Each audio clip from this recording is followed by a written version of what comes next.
Furra, furra, fandangua, hortxe duzu fandangua geure gustukua, hortxe duzu fandangua geure gustukua.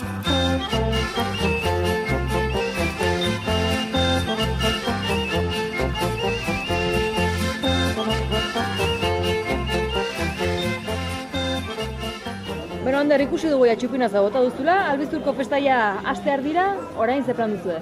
Oain kalegira ingo deu, trikitilarik, eta burua hondik izango ie, eta ondoren baia behatzik arte jendea pixka zaiokiko du, daia herria fari. Trikitisa pixka, eta daia herria fari gendia jende nahiko izateko hartu guneako. Trikitisak inda herria fari gendia aurko zako izatea. Eta hoxe, ja bihar, umeko lasa pixkat, eta atzea atxalden umeko lasa bakarrie. Eta gero, sartu txapelketa. Horreneko bi egonoia bastante okupatu dauzkeu, jan kontu eta jan kontukin ja, bastante ondo dauzkeu. Eta gero, ja iganden toka izangoa, toka eta beste iztari ban, ez dut.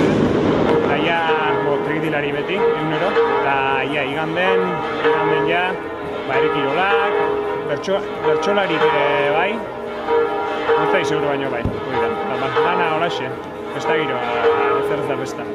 Ongi etolatuta ez, adin guztietako jendeak, hemen badu zer ikusi eta zer fan? Bai, bueno, batez aurten ez, aurten zea gehiago eman digue gaztei, ez da gehin nola esan ardura gehiago, eta saiatu gehienak involukratzen, eta bai, ni uste, bai, zaharra galdenen, gaztexo galdanen da edade guztietako jendea, bestela ez dago aurretatzen.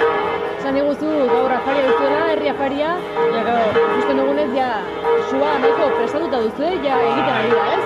Bai, hauek goiz etortzei, atxalden 3-4 aldea etortzei, zue prepatzeue, eta behatzitan listo duteko, beren launentzat afari egiteko gara izasikoa, así bai, behatzitako dana jateko. Egin dezaion, Cervantes iolak hori gertatu zitzaion.